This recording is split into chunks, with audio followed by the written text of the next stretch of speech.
एक अगर जंग होती है तो जंग में हार और जीत होती है।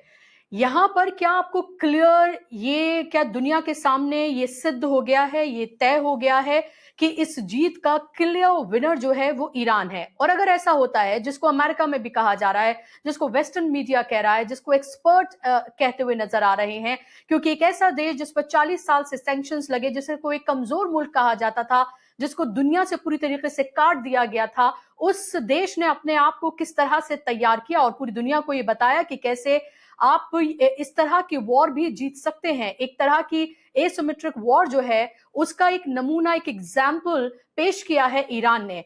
मेरा सवाल आपसे यह है कि अगर ये तमाम पूरे वेस्टर्न मीडिया से लेकर तमाम जगह ये कहा जाता है कि भाई देखिए इस वॉर के बाद Iran is the clear winner and America and Trump is the clear loser, क्या ट्रंप इसको एक्सेप्ट करेंगे? क्योंकि वो सुबह सोते जागते उठते बैठते तो वो ये कहते हुए नजर आते हैं कि उन्होंने इस वॉर को जीत लिया है, बहुत पहले ही जीत लिया था, आर्मी उन्होंने पूरी तरीके से खत्म कर दी, नेवी खत्म कर दी, और अब ये डील, लेकिन इस डील में वो हार और जीत कहते हुए नजर नहीं आ रहे हैं, बस ये कह रहे हैं कि हमारी ईरान के साथ डील हो रही है।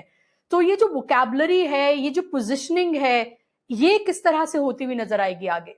नहीं बुशरा जी, देखिए मैं आपको बताता हूं कि 16, अब लोग कहेंगे आप पहले चले जाते हैं, लेकिन जाना पड़ेगा। 1685 और 1690 के बीच औरंगजेब ने यहाँ ईस्ट इंडिया कंपनी को बहुत बुरी तरह मारा था, और ईस्ट इंडिया कंपनी पैरों पड़ गई थी और इजेक्ट कर दिया था, मतलब यहां से निकाल दिया था इंडियन सब कॉन्टिनेंट से।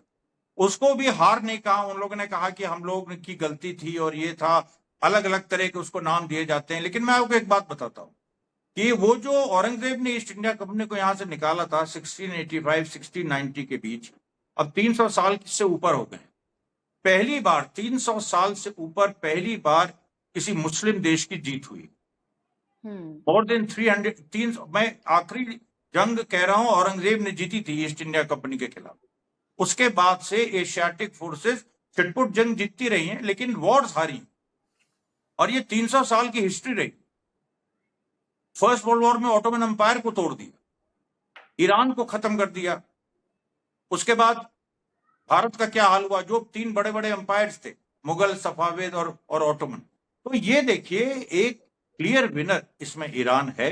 ये अलग बात है कि ये जंग एक फिर से इसका फेज 2 शुरू हो सकता है, लेकिन इससे कोई इंकार नहीं कर सकता कि फेज 1 में, अगर हम इसको फेज 1 माने, क्योंकि देखिए ये भी हो सकता है कि ये जंग एक अलग रूप ले ले, जैसा कि मैं कह रहा हूं कि अमेरिका और ईरान के बीच सीधी जंग ना होके ये फिर से इजराइल और ईरान के बीच जंग, लेकिन उसमें ईरान की कोशिश रहेगी अमेरिका को इन्वॉल्व करें, तो फिर से वही एक सिचुएशन लौट सकती है जो कुछ दिन पहले थी।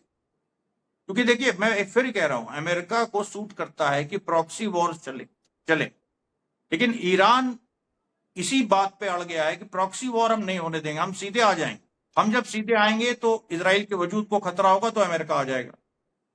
तो ये जो देखिए ये एक बहुत एक नई परिस्थिति है अभी, जिसको बहुत सारे वॉर एनालिस्ट, वॉर हिस्टोरियन भी समझ नहीं पा रहे। हाँ, इसमें रशिया चाइना का भी पूरा एक रोल है, और बल्कि ट्रंप ने तो बड़ी अजीब उसने कल एक बयान भी दिया, कहा कि रशिया चाइना को भी हम थैंक्स कहते हैं कि उन्होंने भी बड़ा दिल दिखाया। वो अब ये सब बातें वहां पर एक तरह से व्हील्ड एक वो भी था, उनका एक ये था कहने का मतलब कि ईरान को ये लोग देखो चुपचाप हेल्प कर रहे थे।